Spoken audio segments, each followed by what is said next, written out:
Hello friends, welcome back to my channel. तो आज हम पढ़ेंगे चरक सूत्र 9 खुड्डाक चतुष्पाद अध्याय। ठीक है, अब देखो इसका जैसे नाम क्या है, खुड्डाक चतुष्पाद। तो खुड्डा का मतलब क्या होता है कि अल्प। ठीक है, अल्प या छोटा।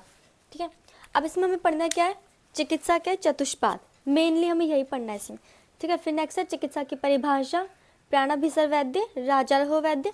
राजारोह वैद्य का मतलब क्या है कि जो राजा का वैद्य होता है। उत्तम वैद्य के 6 गुण, फिर शास्त्र और बुद्धि में रिलेशनशिप, फिर वैद्य की 4 वृत्तियाँ। ठीक है, तो चलो स्टार्ट करते हैं। हम आगे पढ़ते हैं चिकित्सा का चतुष्पाद। ठीक है, सबसे इंपॉर्टेंट यही पोर्शन है और यहीं से क्वेश्चन आता है। अब देखो इसका मतलब क्या है, चिकित्सा के चतुष्पाद। चतुष्पाद मतलब क्या है, 4 पाँव, है ना, 4 पाँव, 4 पाँव। और इसको हम कैसे ले सकते हैं, 4 स्टेप्स। ठीक है, 4 स्टेप्स है जिनके द्वारा चिकित्सा होती है। ठीक है, चिकित्सा मतलब ट्रीटमेंट, ट्रीटमेंट के 4 स्टेप्स हैं। ठीक है, तो अब देखो 4 पाद किसको कहा गया है, भिषक, द्रव्य, उपस्था, रोगी। ठीक है, अब भिषक मतलब क्या है, चिकित्सक, डॉक्टर। ठीक है, जो डॉक्टर है वो है भिषक। द्रव्य मतलब क्या है, द्रव्य मतलब है औषध। ठीक है, भिषक हो गया डॉक्टर, चिकित्सक, द्रव्य हो गया औषध। ठीक है, औषध के लिए चरक ने द्रव्य वर्ड यूज किया, ये भी इंपॉर्टेंट है। ठीक है, चरक ने औषध वर्ड यूज नहीं किया है चिकित्सा के चतुष्पाद में, चरक ने द्रव्य वर्ड यूज किया है। ठीक है, द्रव्य यहाँ स्टैंड्स फॉर औषध। ठीक है, औषधि, चिकित्सक, औषधि। फिर क्या है, उपस्था। उपस्था मतलब जो नर्स होती है, ठीक है वो। और रोगी मतलब जो पेशेंट है।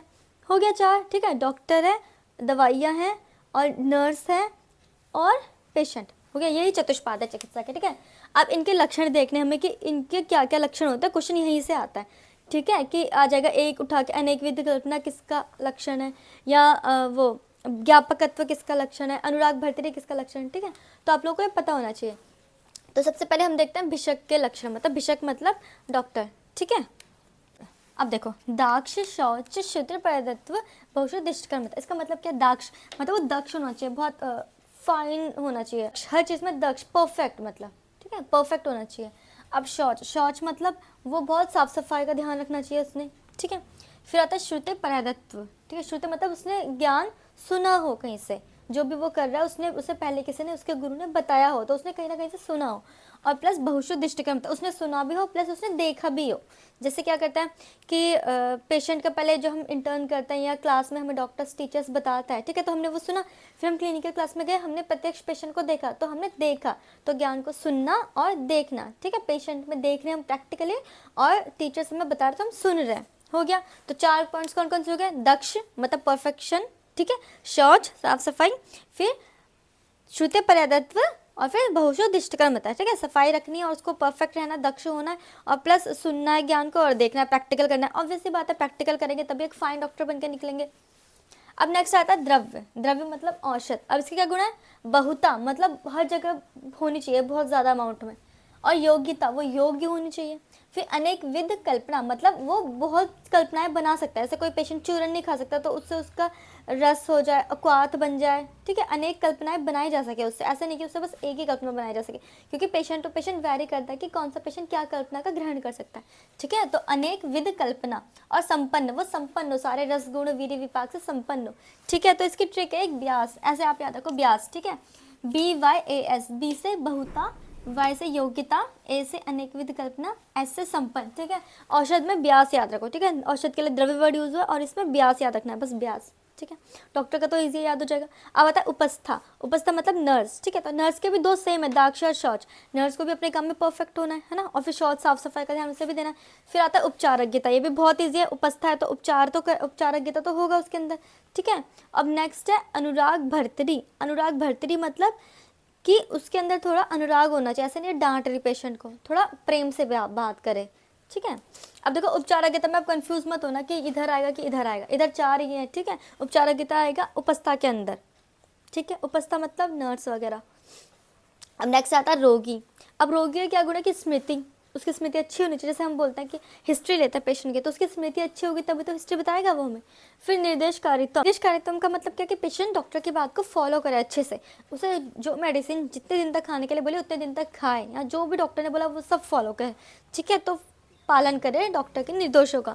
तो निर्देशकारितम, फिर अभिरु, वो डरपोक ना हो, क्योंकि वैसे डरा रह जाएगा तो वो क्या ही कराएगा, है ना। जैसे इंजेक्शन लगाना होता है, कोई उसी से डर जाता है तो वो लगाएंगे नहीं इंजेक्शन, है ना। और भी सर्जिकल प्रोसेस होता है, तो उसे अभिरु होना। भीरु मतलब डर, ठीक है, भीरु मतलब डर, अभिरु मतलब जो ना डरे, ठीक है। अब बता ज्ञापकत्व, मतलब वो हर चीज़ अच्छे से बता सके, एक्सप्लेन कर सके, ऐसा नहीं कि वो बोल ही नहीं पा रहा अच्छे से, सारी चीज़ एक्सप्लेन नहीं कर पा रहा, ठीक है। तो इसको आप कैसे याद रख सकते हैं कि स्मृति को निर्देश देते हैं हम। किसको निर्देश देते हैं? स्मृति को। सारी चीज़ें हम स्मृति को ही बोलते हैं। स्मृति एक लड़की है, क्यों देते हैं हम स्मृति को निर्देश? क्योंकि वो अभीरु है और ज्ञापक है। क्योंकि देखो हम उसको जो भी काम बोलेंगे वो बिल्कुल नहीं डरती, तो वो फटफट सारे काम कर देती है, किसी से नहीं डरती, और प्लस वो सारे काम फिर हमें एक्सप्लेन भी कर देती है, ज्ञापक का है, ठीक है। तो स्मृति को निर्देश देता है कॉज वो अभिरु और ज्ञापक है। हो गया। ये सबसे इंपॉर्टेंट क्वेश्चन है इस चैप्टर का, तो इसको आपने अच्छे से याद रखना है, ठीक है, इंपॉर्टेंट है ये। अब इनमें से श्रेष्ठ कौन है? अभी तो 4 बता देना स्टेप्स कि भाई डॉक्टर है, ये है, ये है, ये। अब इनमें से श्रेष्ठ अगर पूछे तो कौन है? चिकित्सक, ठीक है। श्रेष्ठ इनमें से चिकित्सक को माना है चरक ने। हो गया। अब फिर आता है भिषक्मानी। भिषक्मानी वर्ड किसके लिए यूज हुआ है? भिषक्मानी वर्ड यूज हुआ है मूर्ख वैद्य के लिए। भिषक्मानी मतलब जो भिषक के जैसा बनने की कोशिश करे, वो क्या होता है? मूर्ख वैद्य होता है, ठीक है। आप लोगों को बस इतना याद रखना कि ये वर्ड यूज फॉर मूर्ख वैद्य। अब नेक्स्ट आता है चिकित्सा की परिभाषा। अब चिकित्सा की परिभाषा क्या है?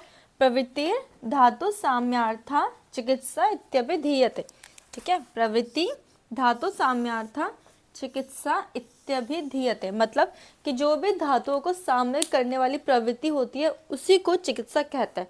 अब देखो बीमारी जब होती है, कोई भी रोग होता है, तो धातुओं में असमानता आ जाती है ना। जो भी धातुएं होती है हमारी, रस रक्त मांस मेद अस्थि मज्जा शुक्र, तो वो एक नॉर्मल स्टेट में रहते हैं, तो हम निरोग रहता है। बट जब उनमें असमानता आती है, असाम्य की स्थिति बनती है, तब हमारे रोग होता है। तो जब भी रोग होता है हमें धातुओं को साम्य अवस्था में लाना होता है, ठीक है। तो वही कहा गया प्रवृत्ति मतलब जो भी हम स्टेप्स ले रहे हैं, जो भी हम काम कर रहे हैं फॉर धातु साम्यार्थ, मतलब धातुओं को समान अवस्था में लाने के लिए, उन सबको क्या कहते हैं? चिकित्सा कहते हैं। इत्यभिधीयते मतलब इति अभिधीयते मतलब इसी को कहते हैं क्या? चिकित्सा, ठीक है।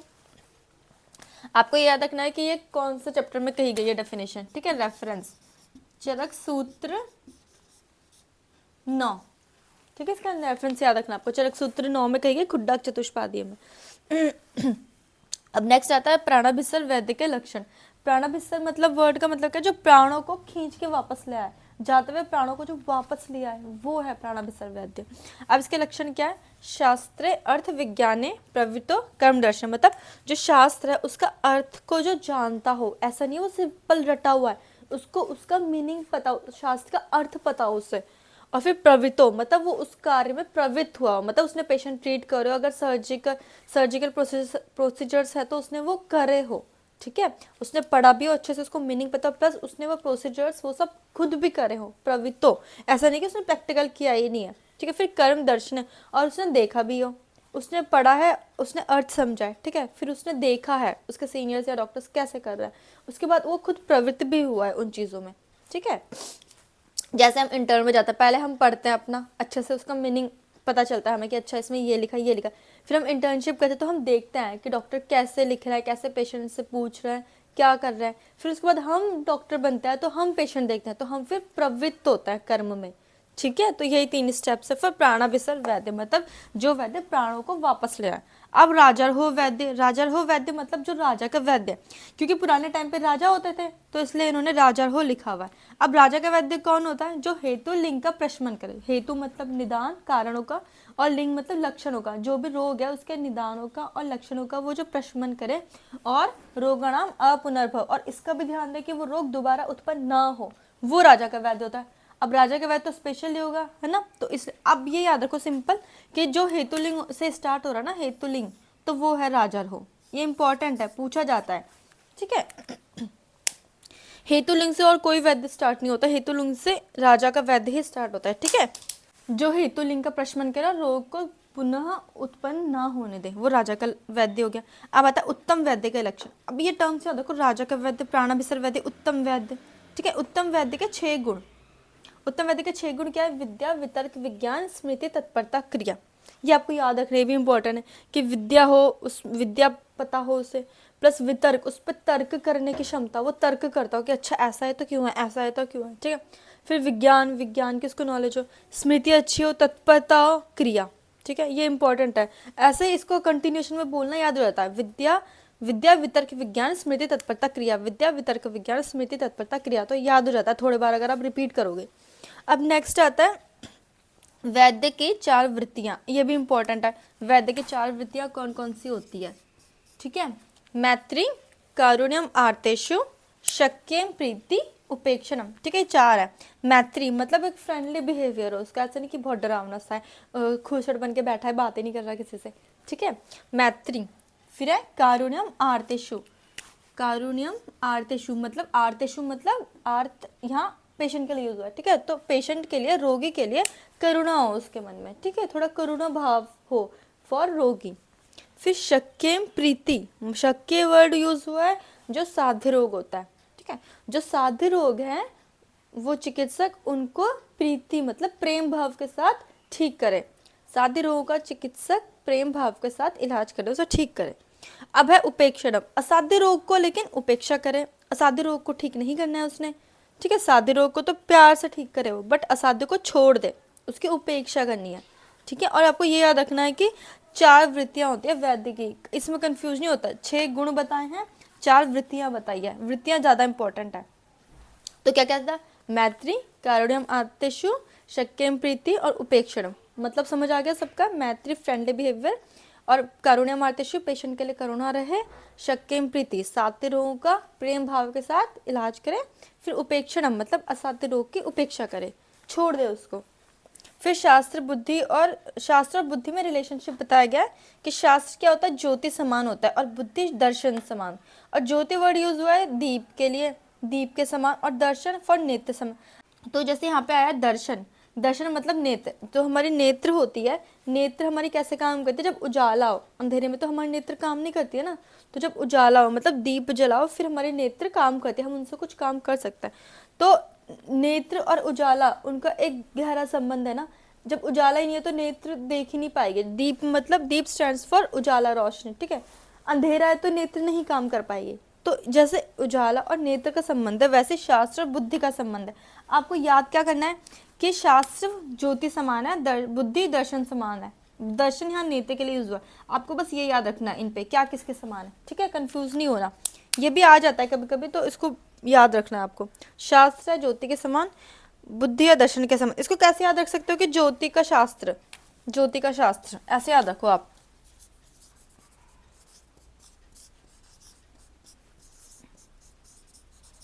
ठीक है, ज्योति का शास्त्र मतलब ज्योति की बुक है, मेरे पास ज्योति की बुक है तो ज्योति का शास्त्र, तो जो अपोजिट होगा ऑलरेडी वो बुद्धि में आ जाएगा, है ना। कभी भी एक याद करो, जो बच गया वो दूसरे का है। ये वाला याद हो गया आपको, ज्योति का शास्त्र, शास्त्र फॉर बुक यूज कर लिया हमने, ठीक है।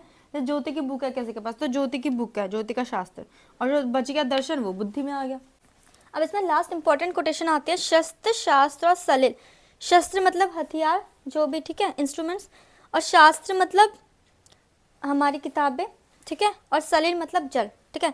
शस्त्र हथियार सारे हो गए, हथियार लड़ाई के, शास्त्र समझ आ गया बुक्स हमारी, सलिल जल। अभी किसकी अपेक्षा करती है, पात्र की, पात्र की अपेक्षा। जैसे अगर हथियार है या सर्जिकल इंस्ट्रूमेंट्स है, अब बड़े हथियार जो लड़ाई में जाता है, ठीक है। शस्त्र अगर किसी अच्छे व्यक्ति के हाथ में होंगे तो वो अच्छा ही करेगा, उसको अच्छे से सदुपयोग करेगा।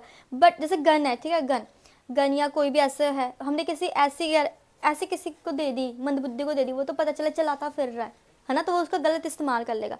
बट जो हमारे आर्मी पर्सन्स होते हैं, जो फौजी होते हैं, वो देश की रक्षा करते हैं उन्हीं गन से, है ना। तो शस्त्र पात्र की अपेक्षा कर रहा है, पात्र मतलब जो उसका ग्रहण कर रहा है, ठीक है, उसका सदुपयोग हो या सदुपयोग ना हो, गलत प्रयोग हो, अच्छा प्रयोग हो या गलत प्रयोग हो, इसके लिए वो पात्र की अपेक्षा करता है कि पात्र कैसा है। तो शस्त्र पे कभी गलत हाथ में नहीं जाना चाहिए। और फिर शास्त्र, शास्त्र मतलब जो हम पढ़ रहे हैं, अगर अच्छा बुद्धिमान व्यक्ति पढ़ रहा है तो वो उस नॉलेज का अच्छा प्रयोग करेगा, है ना। और जब नहीं पहले तो, और जब अच्छा व्यक्ति नहीं है तो पहले तो उसका वो प्रयोग करना ही नहीं जानेगा, क्योंकि उसको नॉलेज अच्छे से हो ही नहीं पाएगी।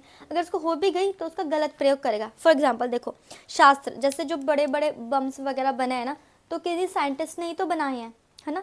तो जो अच्छे है तो उसका अच्छा यूज़ करेंगे, बट जैसे जो गलत है तो उसका गंदा यूज़ भी तो करेंगे, जो बड़े बड़े बॉम्ब्स वगैरह है ना, इधर उधर फेंकेंगे। तो शास्त्र, अब आ गया सलिल मतलब जल। अब जल भी देखो, अगर जल को बॉटल में भरता है तो उसकी शेप अलग होती है, उसको हम थाली में रखेंगे उसकी शेप अलग होगी, मतलब जल को हम जिस बर्तन में रखेंगे वो उसकी शेप ले लेगा, ठीक है। तो ये है शस्त्र शास्त्र सलिल, अपेक्षा करता है पात्र की, ठीक है। आज की वीडियो में इतना ही। आपको अगर ये वीडियो पसंद आई है तो इसे लाइक करें, अपने फ्रेंड्स के साथ शेयर करें, और अगर आपने मेरा चैनल सब्सक्राइब नहीं किया है तो इसे सब्सक्राइब करें, और अगर आपको कोई डाउट है तो कमेंट सेक्शन में बताएं। तो मिलते हैं नेक्स्ट वीडियो में, तब तक के लिए बाय बाय।